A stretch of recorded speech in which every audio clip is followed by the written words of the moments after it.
오늘의 말씀은 창세기사 17장 13절에서 26절까지 말씀입니다. 창세기사 17장 13절에서 26절까지 말씀을 제가 여러분 앞에 낭독해 드리겠습니다. 기근이 더욱 심하여 사방에 먹을 것이 없고 애굽 땅과 가나안 땅이 기근으로 황폐하니 요셉이 곡식을 팔아 애굽 땅과 가나안 땅에 있는 돈을 모두 거두어 들이고 그 돈을 바로의 궁으로 가져가니 애굽 땅과 가나안 땅에 돈이 떨어진지라.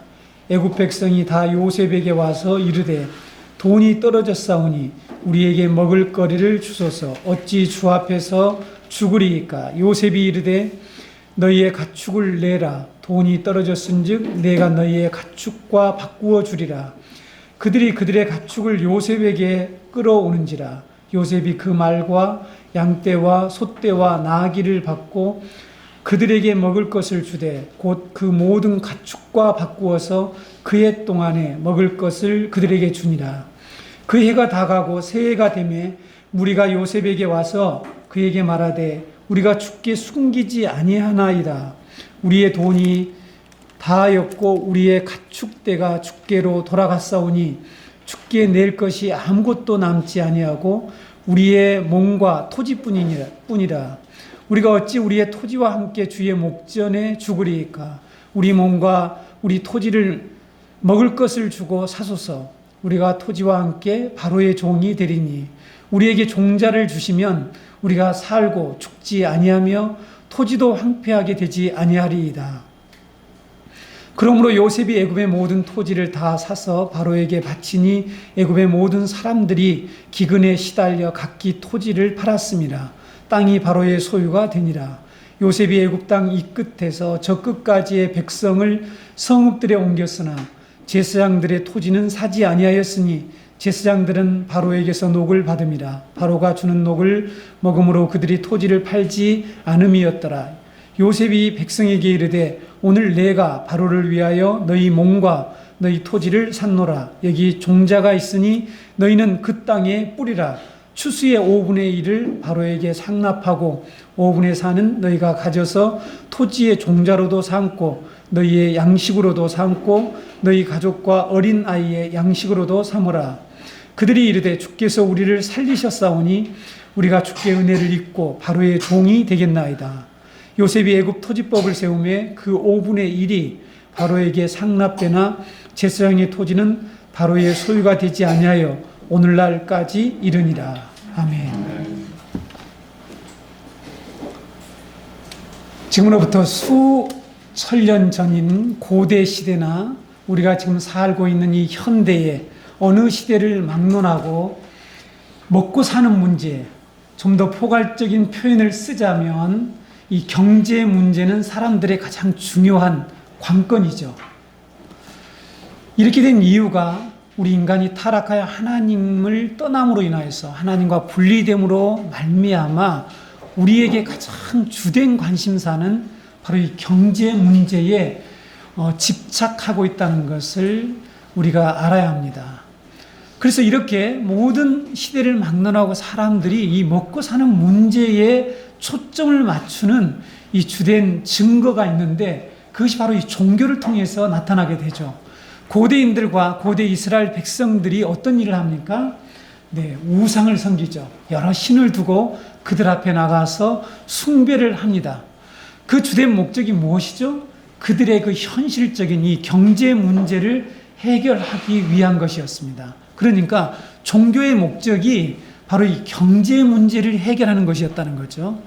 고대 근동시대 사람들의 주된 관심사는 많은 자손을 낳는 거예요. 그리고 기근을 면하는 것이었습니다. 그래서 가나안과 이 페니키아 사람들은 다곤의 아들과 엘의 아들, 우리가 잘 아는 신이죠. 어느 신이죠? 바알 신입니다. 다곤의 아들입니다. 그리고 이 엘의 아들로 알려진 바알을 숭배했는데 바알이 어떤 신인가 하면 구름을 타고 다니는 신으로 알려졌습니다. 그래서 날씨를 좌우하고 농사의 풍작과 또한 가축 및 사람들의 이 다산을 주관하는 신이 바로 바알 신이었습니다. 여러분 우리가 성경을 읽는 성도들이라면 기본적으로 이거는 알고 있어야 되겠죠. 바알은 그래서 다산과 이 힘의 상징인 황소 위에 서 있는 모습으로 항상 묘사되었어요. 바알 신이 그렇게 그려지고 있었다는 것입니다. 그들의 종교적인 행위의 이 목표, 오직 다산과 풍요를 가져오는 것이었습니다. 그들은 이 목적을 이루기 위해서 바알을 숭배했죠. 바알 앞에 가서 여러 가지 의식을 했는데 그 주된 의식의, 이 숭배 의식의 특징, 주된 내용이 무엇이었죠? 성경에 나타납니다. 이 음란한 성매매와 어린이들을 희생제물로 바치는 인신제사.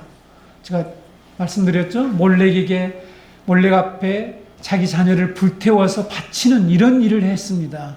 에레미야 19장 5절에 보게 되면 또 그들이 바알을 위하여 산당을 건축하고 자기 아들들을 바알에게 번제로 불살라 드렸나니 이는 내가 명령하거나 말하거나 뜻한 바가 아니니라. 근데 이스라엘 백성들이 이런 행위를 하고 있었던 것입니다. 하나님께서는 이런 종교적 행위를 성소를 더럽히는 일이고 거룩한 하나님의 이름을 욕되게 하는, 모독하는 일이라고 해서 이것을 금지했습니다. 율법을 통해서. 레위기 18장 21절에 너는 결단코 자녀를 몰렉에게 주어 불로 통과하게 하므로 내 하나님의 이름을 욕되게 하지 말라. 나는 여호와니라. 이렇게 율법을 통해서 그들에게 분명하게 금지를 했습니다. 레위기 20장 1절에 3절을 한 군데 더 읽어드릴게요. 여호와께서 모세에게 말씀하여 이르시되 너는 이스라엘 자손에게 또 이르라. 그가 이스라엘 자손이든지 이스라엘에 거류하는 거류민이든지 그의 자식을 몰렉에게 주면 반드시 죽이되 그 지방 사람이 돌로 칠 것이요 나도 그 사람에게 진노하여 그를 그의 백성 중에서 끊으리니 이는 그가 그의 자식을 몰렉에게 주어서 내 성소를 더럽히고 내 성호, 거룩한 이름이죠, 성호를 욕되게 하였음이라. 이렇게 말씀하고 있습니다. 여러분, 이것이 지금 남의 일이 아닙니다. 네, 이 시대에도 동일하게 똑같은 일들이 벌어지고 있죠. 어떻게 고대 근동시대 사람들은 이렇게 자기 자식을 불태워서 타산과 이 풍요를 얻으려고 이런 일까지 할 수 있을까?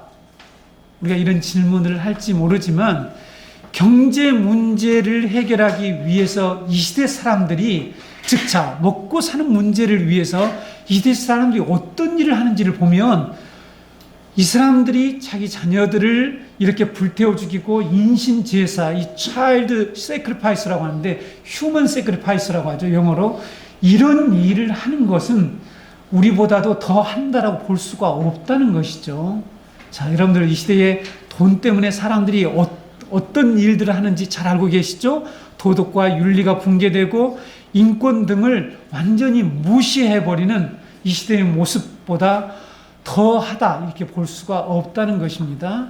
이스라엘 백성들은 이런 하나님의 말씀을 듣고도 이런 인신 제사를 멈추지 않았습니다. 여러분, 하나님과 분리된 인간, 하나님을 떠난 이 인간이 지금 이 생존의 문제를 위해서 어떤 일까지도 하는지를 우리가 성경에서도 볼 수 있고, 역사 가운데 인간들이 저질러오는 이 수많은 악행을 통해서도 우리가 잘 알 수가 있습니다.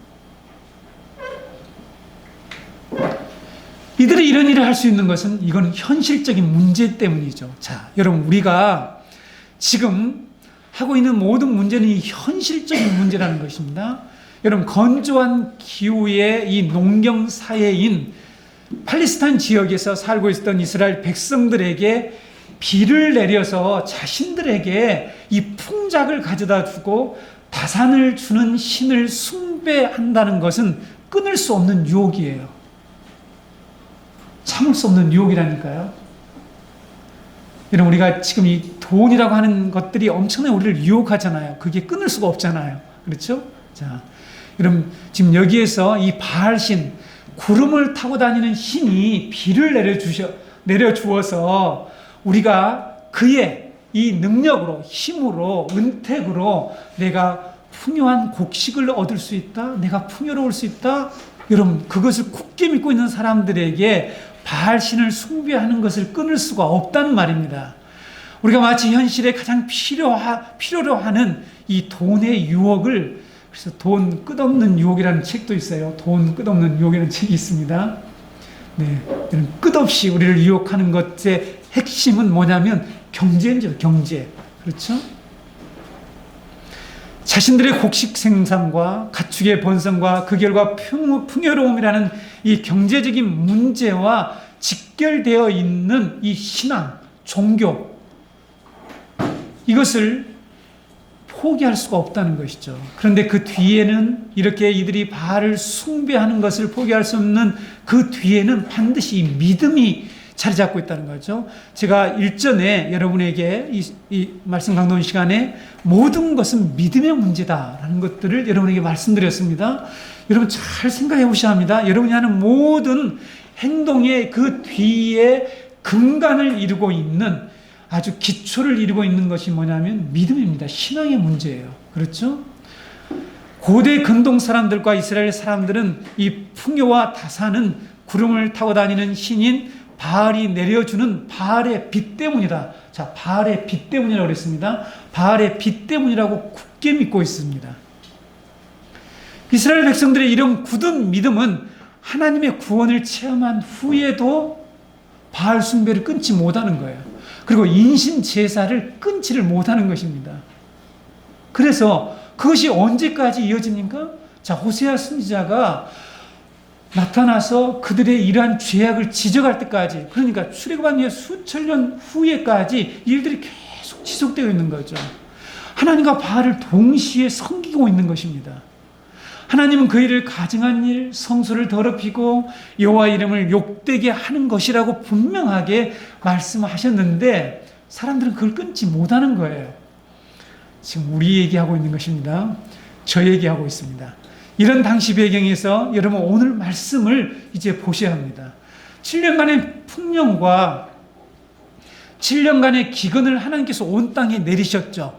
지금 내리고 있는 중입니다. 기근이 임하고 있는 중이죠. 당시 애굽 사람들과 가나안 사람들은 자신들이 바알 신을 잘 섬긴 결과 풍년이 임했다라고 믿었겠죠.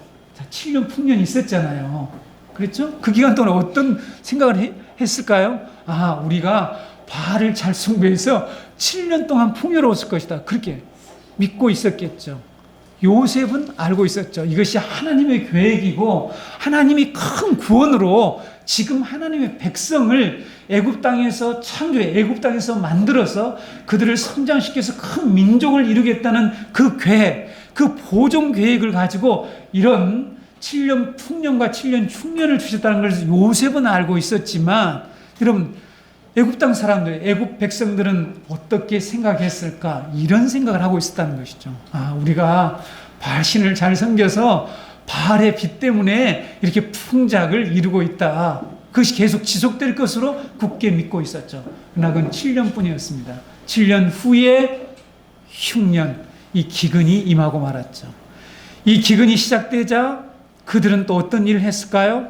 바알 신전 앞에 나가서 기근 문제를 해결하기 위해서 그들은 앞에서 제가 말씀드린 대로 숭배의식, 이 바알 숭배의식을 했죠. 열심으로 음란한 행위와 자녀들을 제물로 바치는 인신 제사를 드리며 기근으로 인한 이 황폐함을 해결해 보려고 열심으로 노력을 했을 것입니다. 이것이 바로 당시의 종교가 경제와 결탁되어 있는 것이죠. 자, 여러분 조금 이따 중요한 얘기를 여러분에게 하려고 합니다. 오늘 이 시대의 많은 신자들의 이 신앙의 목표가 뭐냐라는 거예요. 신자들이 신앙생활하는 목표가 지금보다, 이전보다 나은 삶, 나의 이 현실적인 생존 문제를 해결하는 것 정도로 우리 기독교의 신앙을 생각하는 사람들이 있는데 그것은 아주 잘못된 신앙관이라는 것을 우리가 알아야 합니다. 이렇게 열심히 노력을 했어요. 자, 풍작 때에는 자기들이 열심히 신앙생활을 잘한 이 결과다 이렇게 믿었고, 기근 때 열심으로 노력을 했죠. 하지만 하나님의 계획과 목적을 이루기 위해서 임한 이 기근은 거짓 신을 숭배하는 방법으로, 거짓 신이었죠. 바알은 인간들이 만드는 신일 뿐이지 신이 아니죠. 그런 신은 없죠. 그래서 이런 거짓 신을 숭배하는 방법으로 해결될 수 있는 것이 아니었다는 것이죠.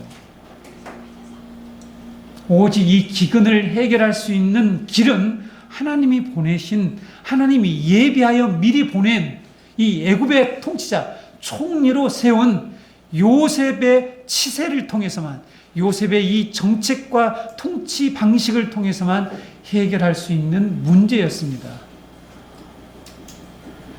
여러분, 우리나라 사람들은 남의 일로 지금 여길지 모르지만 현재 우리가 살고 있는 이 지구촌에 굶주림으로 생명을 잃거나 날마다 이 시력을 잃어가는 사람들의 통계가 나와 있어요.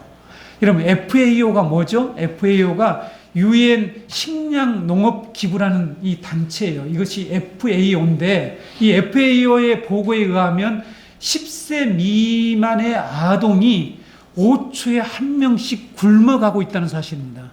5초에 한 명씩 굶어서 죽고 있습니다. 놀라운 일이죠. 10세 미만의 아이들이요. 비타민 A 부족으로 시력을 상실하는 사람이 3분의 1명꼴이라는 사실입니다. 이게 전부 남의 일처럼 보이죠? 지금 지구촌에서 일어나고 있는 일입니다. 세계 인구가 현재 얼마인지 제가 어제 인터넷에 가서 찾아왔습니다. 72억 2천 얼마 이렇게 쭉 나가던데 약 72억입니다. 이 중에서 8억 5천만 명이 기아 상태에 있다라는 보고가 나왔습니다. FAO에 의하면 현재 농업 생산력을 기준으로 해서 할 때에, 자, 현재 우리가 수확하는 이런 모든 곡식, 이 먹을거리로 120억의 인구를 거뜬히 먹여서 살릴 수가 있대요. 현재 인구가 몇 만이라고요? 72억입니다.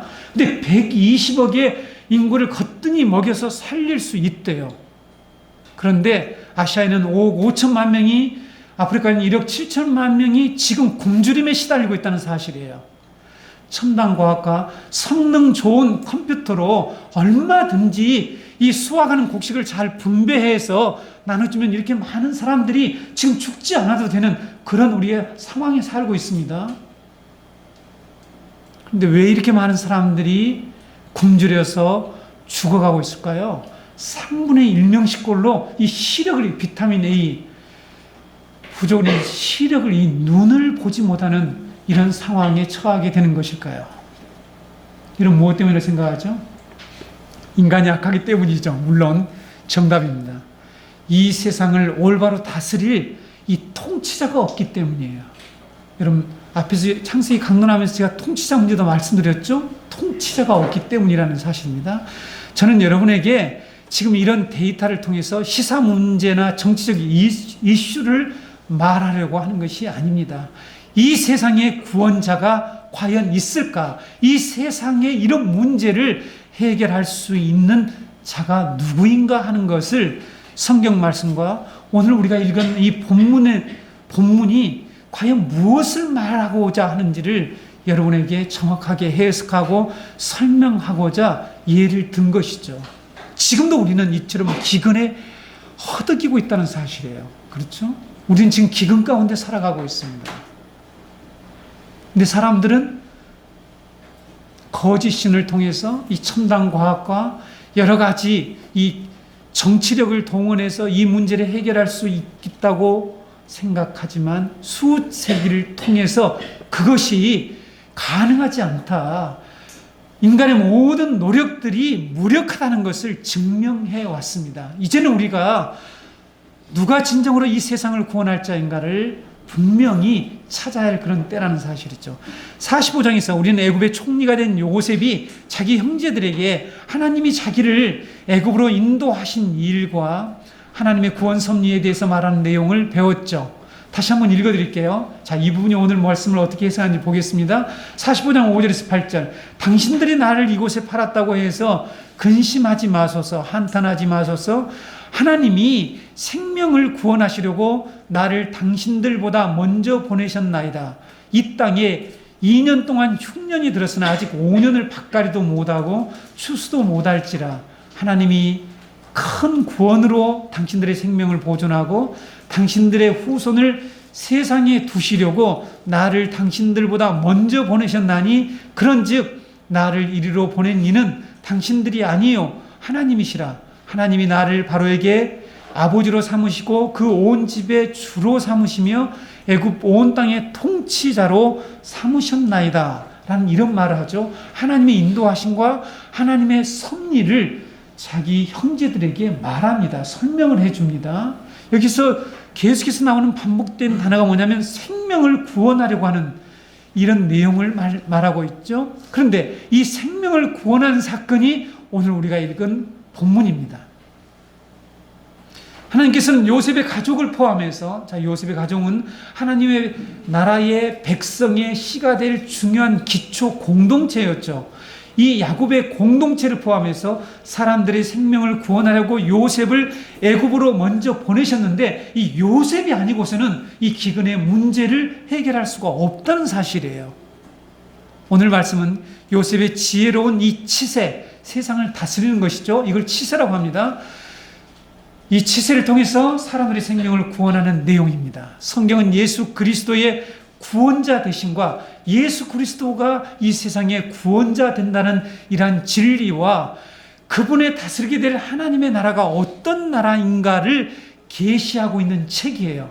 그래서 우리가 성경을 읽을 때 언제든지 이 두 가지 주제를 가지고, 이 두 가지 눈을 가지고 성경을 읽어야 합니다. 그렇지 않으면 성경이 이해할 수 없는 그런 책이 되고 말죠. 그럼 오늘 본문을 액면 그대로 읽으면 이 요셉이 어떤 사람이 되냐면 아주 나쁜 사람이 되죠. 백성들의 모든 것을 착취하는 그런 모습으로 비칠 수가 있습니다. 그렇지 않습니까? 양식 그냥 좀 주지. 창고에 많이 있잖아요. 풍작할 때, 풍년이 일어났을 때 그것을 어떻게 거두어드렸는지 모르겠어요. 다 사서 거두어드렸지만 좋은 지도자라면 그걸 그냥 나눠주면 될 텐데 왜 이런 일을 하느냐는 거죠. 자, 여러분 본문 13절을 보면 기근이 더욱 심해졌고 온 세상에는 양식이 다 떨어져 버렸습니다. 양식이 떨어졌다는 건 사람들이 이제 생명이 위협을 받고 있는 상황이 되었다는 것을 보여주는 것이죠. 애굽과 가나안 땅이 모두 황폐해졌다라고 기록하고 있습니다. 비가 오지 않으니까 황폐할 수가 없죠. 이것은 이 땅이 황폐해진 것뿐만 아니라 우리가 다른 번역본을 보게 되면 애굽과 가나안 땅에 있는 모든 사람들이 점점 세잔해 가면서 쇠약해 가면서 죽어가고 있다는 것을 표현하는 내용입니다. 기근으로 인해 사람들이 이렇게 점점 죽어가고 있었죠. 앞에서 이 기근 동안에 사람들이 했을 여러 가지 종교적인 행위와 노력들을 제가 여러분에게 소개해드렸습니다. 그들이 가만히 앉아있지 않았어요. 그렇죠? 당시에 할 수 있는 이 종교적인 행위, 당시에는 이 경제 문제를 해결하는데 종교가 자리 잡고 있는 이 포션, 몫이 대단히 컸습니다. 오늘날 여러 가지 과학적인 방법을 동원하고 기술 테크닉을 동원하고 하지만은 당시에는 오직 이 종교적인 행위를 통해서 이 문제를 해결하려고 했죠. 마찬가지로 지금 우리가 살고 있는 이 세상 사람들은 선진국이든 후진국이든지 먹고 사는 경제 문제를 해결하기 위해서 경제학자, 정치가들이 힘을 합쳐보지만 그 문제에 대한 정확한 답을 찾지 못합니다. 그래서 제가 이 명훈이가 공부하는 이 경제 이론 책들을 잠깐 훑어만 보았습니다. 그 유명한 맨큐의 경제 이론이라고 하는 이런 경제 이론들이 왜 나온가 하면 바로 이 세상에 국가를 경영하고 운영하기 위해서 백성들을 살리려고 여러 가지 학자들의 이론이 계속 나와요. 우리 성도들은 이 성경을 읽을 때, 여러분, 원래 그리스도인들이 이 믿음 생활, 신앙 생활 하는데 이것을 개인화해서 개인의 어떤 안위와 행복과 이런 문제에 초점을 맞춰서 그것을 해결하는 것이 신앙생활인 것으로 이 오해하시는 분들이 있는데, 여러분, 나 혼자만 잘 때서는 이 문제를 해결할 수가 없습니다. 이 세상은 지구촌이고 공동체이기 때문에 나 혼자 잘 살아서 될 수가 없다는 것을 우리가 여러 가지 사건을 통해서 잘 알고 있죠. 경험하고 있습니다. 우리 성도들은 성경이 말씀하고 있는 이 복음이 이 세상의 여러 학문들의 이론들을 위해서 그것을 능가하고 그런 모든 것들을 제대로 바르게 조명해 주는 진리임을 우리가 깨달아야 합니다. 자, 여러분들이 이 중에 학자가 아니라도 좋습니다. 여러분들이 하고 있는 모든 일들이 궁극적으로 하나님의 이 통치 속으로 들어가려면 여러분들이 하고 있는 우리 박기현 집사님 사회복지 이론도 하나님의 진리의 밑으로 들어가야 되는데 이런 것들이 성경 위로 올라감으로 인해서 그런 문제를 아무리 그 좋은 이론들을 가지고 나와도 여전히 이 세상의 문제가 해결되지 않는다는 거죠. 그래서 이 세상에 유명한 학자들이 경제 이론, 사회복지 이론을 만들어내지만 이 세상을 구원할 수가 없는 것입니다. 여러분, 그래서 하나님의 이 복음, 이 그리스도의 복음 밑으로 그것이 들어가게 하는 것, 복종시키는 것. 그런데서 십자가에 나오자 모든 이론을 사로잡아 그리스도께 복종케 하는 것이 교회의 사명이라는 것이죠.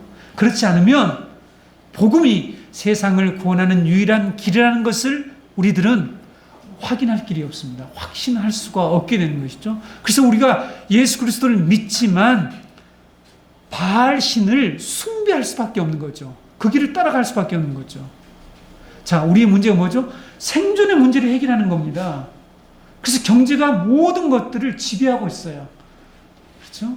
옳고 그름 윤리의 문제를 뒷전으로 하고 민생의 문제다. 국회도 지금 그것을 얘기하는 거 아닙니까? 그래서 윤리, 도덕, 인권 이런 것들을 그런 것들 이제 그만 얘기하자. 민생의 문제, 민생 법안을 처리하자. 이런 국회의원들의 주장이 어디에서 나오냐면 바로 여기 있다는 것이죠. 그래서 대부분의 사람들이 옳다 이렇게 인정을 하죠. 왜? 그건 현실적인 문제이기 때문이죠. 결코 해결되지 않습니다. 그래서 여러분 오늘 본문 14절부터 26절까지의 내용은 요셉이 기근 가운데 있는 백성들의 생명을 구하는 요셉의 치세, 요셉의 통치에 관한 내용이에요. 그렇죠?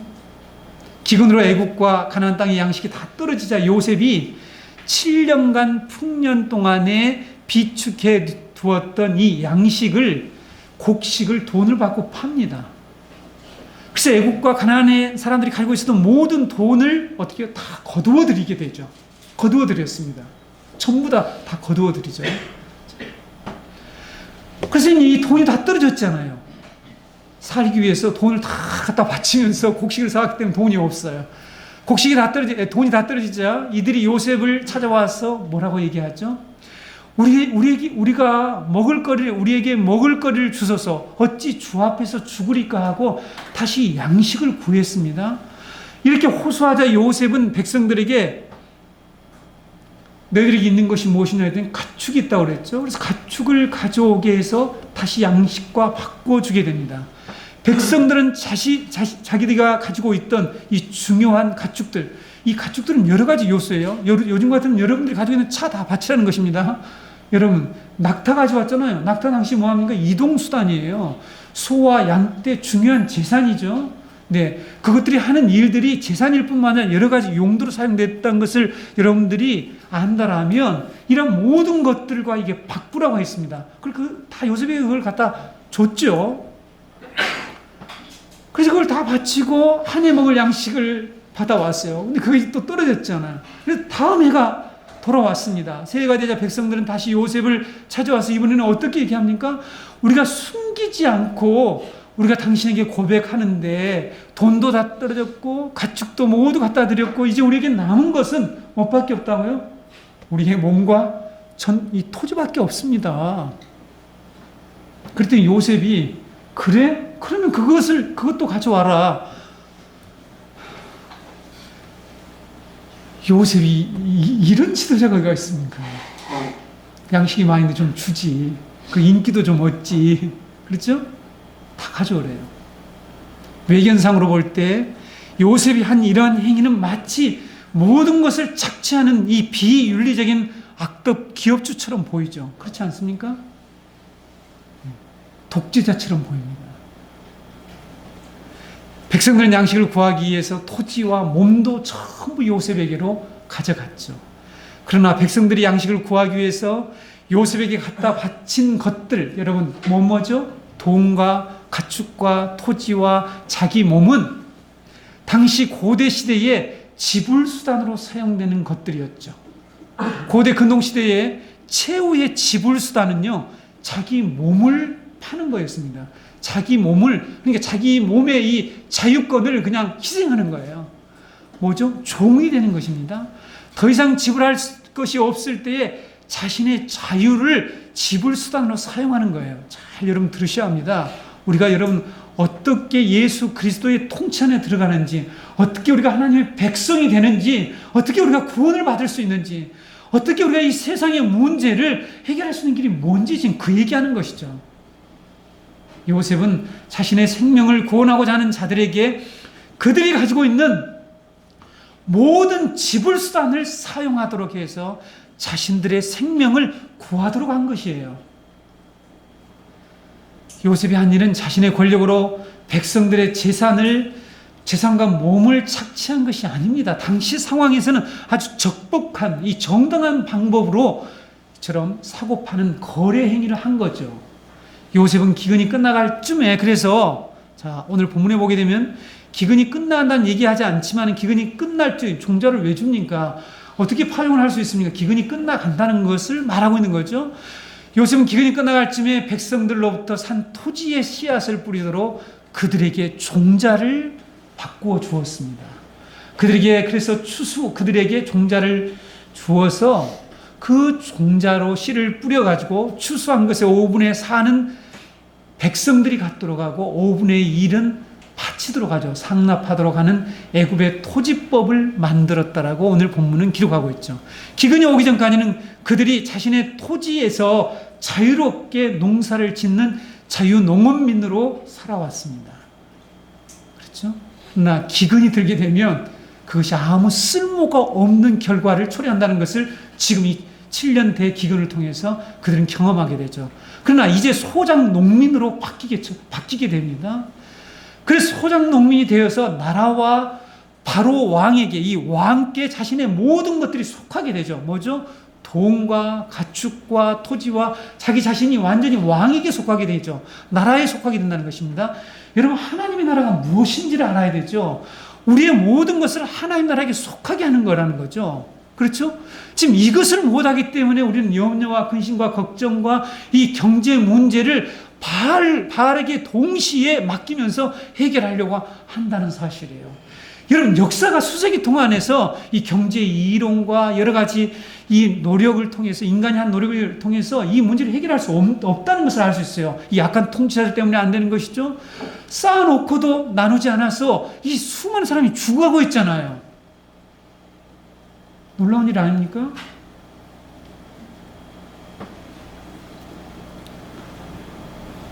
그들이 내는 소작료의 5분의 1도 많은 것이 아니었습니다. 당시 종자 매입에 대한 이자 비율은 40%예요.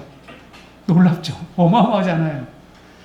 그들이 자신의 농지에서 자유스럽게 농업을 했을 때도 어차피 세금을 내야 돼요. 그 세금의 내용이 거의 20% 정도, 이 정도밖에 되지 않았어요. 그래서 그들의 수익은 줄어든 것이 아니었습니다. 이 내용을, 배경을 잘 아셔야지 요셉이 지금 착취하는 일은 악덕 기업주가 아니라는 것을 우리가 알 수가 있죠. 그들은 자신들의 소유가 없었지만, 자, 이제 소유가 없어졌습니다. 아무것도 없잖아요. 다 국가에 기속되어 있기 때문에. 하지만 자신들을 왕과 국가가 책임져 주죠. 그래서 더 이상 굶주릴 일이 없게 된 거예요. 여러분, 성경이 무엇을 얘기한다고요? 하나님의 나라를 우리에게 지금 얘기한다니까요. 성경 모든 내용은 예수 그리스도와 그분의 십자가를 통한 이 구속사와 하나님의 나라가 어떤 나라인가, 우리가 장차 예수 그리스도를 통해서 이 영광스러운 그리스도의 통치 안에 들어가는 하나님의 나라를 우리에게 소개하고 있는 거죠. 오늘 본문도 지금 그 얘기하고 있는 것입니다.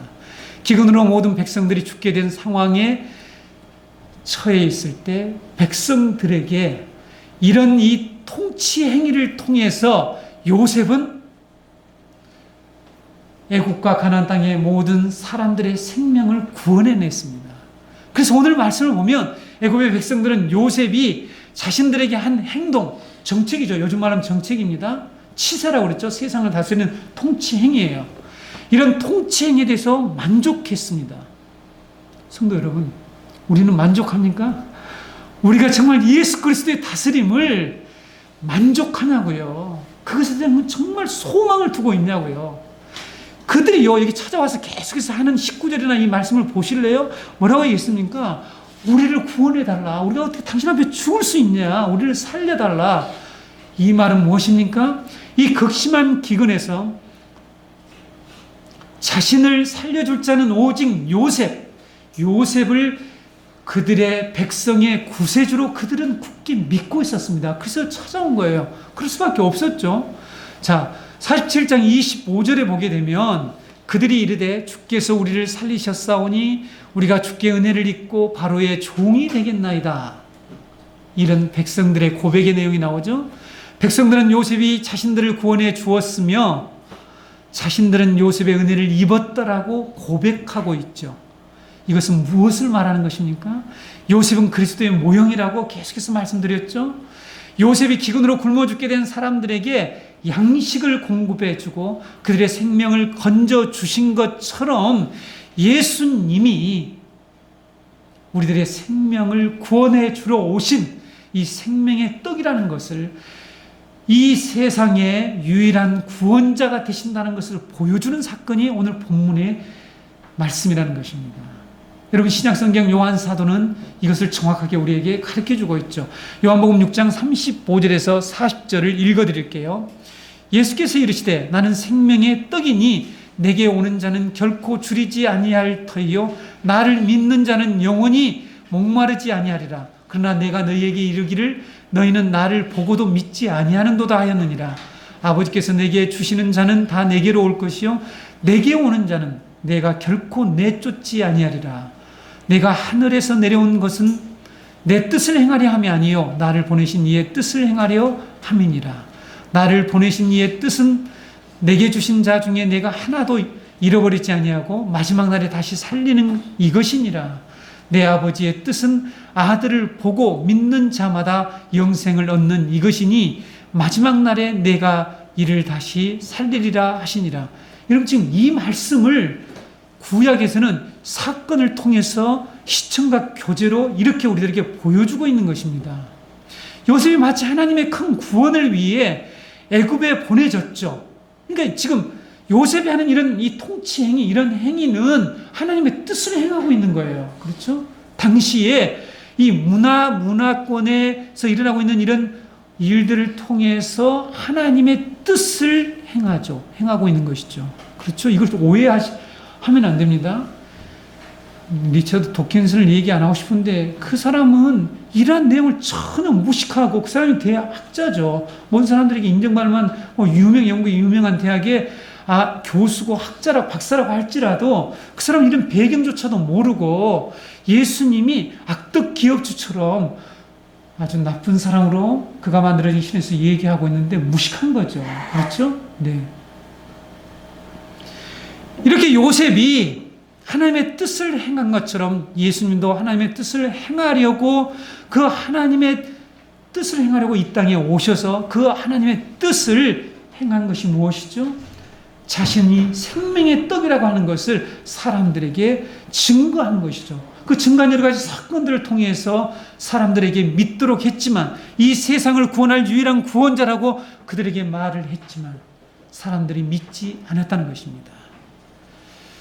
오늘 본문에 나타난 요셉의 통치 행위는 예수 그리스도가 하나님 나라의 왕으로서 다스릴 영광스러운 통치를 당시의 문화적 이런 상황을 통해서 우리들에게 보여준 사건입니다. 구원의 사건이죠. 성도 여러분, 지금 우리가 살고 있는 이 세상에서 자연재해와 범죄와 온갖 제약들로 인해 날마다 수없이 사람들이 죽어가고 있습니다. 그렇죠? 날마다 그 얘기를 너무 이제 빈번하게 자주 듣기 때문에 우리들은 이제 감각이 무뎌진 상태에 있을 정도로, 그러나 그것이 내일이 됐을 때 심각합니다. 여러분, 남의 일로 생각하셔서는 안 된다는 것이죠. 네. 아까 우리 수많은 이렇게 굶주려 죽고 있는데 우리들은 그것에 대해 전혀 개의치 않고 지금 살아가고 있죠. 자, 우리의 눈을 꼭 이렇게 지구촌으로 돌리셔야 합니다. 여러분, 카를 바르트가 얘기한 것처럼 한 손에 성경을, 한 손에 신문을 들고 우리는 성경을 통해서 이 세상에 일어나는 역사들을 해석하면서 하나님의 구원 역사 가운데 동참해서 하나님과 동행하는 삶을 살도록 우리를 부르셨습니다. 그러려면 여러분 이 신문을 읽으셔야 하고요. 일어나는 이런 모든 일 가운데에 하나님의 오늘 우리에게 이 선포하라고 하는 유일한 구원자이신 예수 그리스도를 선포하는 일을 어떻게 잘 할 수 있는지, 이 세상의 여러 가지 이론과 학문을 어떻게 능가하는 이 복음의 진리를 증거할 것인지, 그 실력을, 그 능력을 기르셔야 합니다. 그렇지 않으면 여러분은 매일 하나님과 바알을 동시에 섬기는 이런 일을 할 수밖에 없다는 거죠. 그런 이론 앞에 오히려 우리가 굴복하게 되는 거죠. 이 진리 앞에 굴복하는 것이 아니라. 이것이 안타까운 일이라는 것이죠. 그래서 이 교회 안에서 선포되는 이 메시지들이 뭡니까? 자신의 이 안위와 행복, 좀 더 나은 삶, 개인적인 이 삶을 추구하도록 만들어버리는 이러한 이 메시지들이 선포될 수밖에 없는 안타까운 현실들이 벌어지고 있다는 것이죠. 자연재해, 빈번하게 일어나고 있는 이 자연재해 앞에 국가가 손을 놓잖아요. 그렇죠? 지진으로 모든 사람들이 거기에 파묻히자 더 이상 이 중장비를 동원해서 그들을 건질 수가 없으니까 공동무덤으로 만들어버리고 더 이상 포기해버렸잖아요. 범죄로 인해서, 사건, 사고로 인해서 날마다 수많은 사람들이 죽어가고 있습니다. 인간들이 만들어낸 첨단과학과 전문가들의 이론들과 통치자의 정책들이 이들을 구원해주고 있습니까? 구원해주지 못합니다. 이런 모든 죽음 앞에서 사람들은 무력하죠. 이것을 우리가 너무 잘 알고 있지 않습니까? 날마다 굶주림으로 죽어가는 수많은 사람들. 우리 그리스도인들은요, 이웃을 사랑하라고 하는 하나님의 계명을 받았는데, 이웃을 사랑하려면 일차적으로 사랑할 대상들이 어떤 상황에 처해 있는지를 아는 것이 저는 중요하다고 생각합니다. 그렇죠? 사고로 죽어가는 사람들, 범죄와 질병으로 죽어가는 수많은 사람들을 도대체 누가 구원할 수 있느냐? 이들을 구원할 수 있는 길이 있느냐? 이 문제예요. 그렇죠? 학자들과요, 철학자들은 이 문제로 고심을 하는데 복음으로 돌아오지 않는 그 대안을 수없이 역사 가운데 제시했죠. 그것을 포기하라는 것입니다. 그것을 가져오라는 거예요, 요셉에게로. 그걸 주님 앞으로 갖다 다 포기하고 가져오라는 것입니다. 그걸 내놓으라는 거예요. 근데 안 내놓죠. 돈, 우상 숭배, 첨단 과학, 종교를 통해서, 돈과 종교를 통해서 첨단 과학과 세상의 통치자들 정책, 학자들의 이 수많은 이론이 우리를 구원할 수 있다고 생각하는 이 어리석은 생각을 버리지 않으면 예수 그리스도의 통치권 안으로 들어갈 수가 없어요. 하나님 나라의 백성이 될 수가 없다는 것입니다. 수세기 동안 여러분, 인간들이 이런 것들에 기대를 갖고 거기에 희망을 품어왔지만 21세기가 된 지금 더 많은 사람들이 생명을 잃어가고 있습니다. 예전엔 자연재해로만 죽어갔지만 지금은 자연재해보다 더 많은 사람들이 사고와 질병으로 죽고 있잖아요, 날마다. 질병의 통계를 내면요, 더 많은 사람이 죽어가고 있습니다, 지금. 오늘 말씀은 자신의 모든 것을 포기하고 요셉의 다스림 안에 들어온 사람들이 모두 구원을 받은 것처럼, 요셉이 누구라고요? 예수 그리스도의 모형, 구원자의 모형. 예수 그리스도의 통치 아래 들어오는 자들이 구원을 받게 된다라고 말씀하고 있는 거죠. 들어오려면 어떻게 하죠? 자기가 가진 것을 가져오라는 거예요. 요셉의 그 다스림, 요셉의 통치권 안에 들어오려면 다 가져오라는 거예요. 그걸 내려놓으라는 거예요. 포기하라는 것입니다. 그들은 다 포기했죠. 애국과 가나안 사람들이 자신의 생명을 구원할 수 있는 유일한 길인 요셉에게로 가는 것밖에 없는 것처럼 사망이 여러 가지 형태로 지배하고 있는 지금 우리가 살고 있는 이 세상에서 우리가 생명을 구원할 수 있는 길, 예수 그리스도 앞에 나가는 것밖에 없다고 성경 우리에게 분명히 가르치고 있습니다. 우리 젊은이들도 앞으로 여러 가지 이론들 배울 텐데 성경적인 관점으로 그것을 여러분들 바르게 조명해 보아야 하는 거예요. 그걸 너무 믿지 마세요. 그렇죠? 사람들이 이론을 만들어내서 노벨상 탄 거 여러 가지 하지만 그것이 나중에 또 다른 부작용을 낳고, 그래서 일시적으로 유익을 주고 어떤 혜택을 가져온 것처럼 보이지만 결코 우리를 구원할 수 없다는 것을 역사가 우리에게 증명해 주고 있죠. 많은 교인들이 신앙생활의 목표를 어떻게 삼고 있다고요? 지금보다 나은 삶을 획득하는 것처럼 신앙의 목표를 그렇게 삼고 있는데, 우리 기독교의 신앙은 죽고 사는 문제, 생명에 관한 문제를 다루고 있다는 것을 꼭 기억하셔야 합니다. 구원의 문제를 다루고 있습니다. 이 구원의 문제는 하나님과 바른 관계를 통해서 예수 그리스도 안에서 우리가 그분의 이 통치 안으로 들어갈 때, 하나님의 나라가 이루어질 때에 우리의 모든 삶의 문제가 해결되는 거죠. 그래서 우리 성도들에게도 이런 문제가 다가오잖아요. 어려운 문제들이 다가온단 말이죠.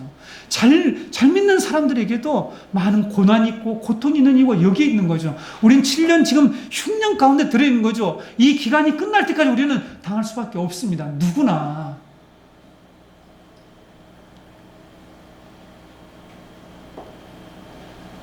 타락하여 사망의 권세 아래 있는 이 세상의 문제는 나 혼자 조금 잘 산다라고 해결되지 않는다는 것을 꼭 기억하셔야 합니다. 나 개인의 안위와 행복을 위해서 교회에 나오고 신앙생활을 하는 것은 어리석은 일입니다.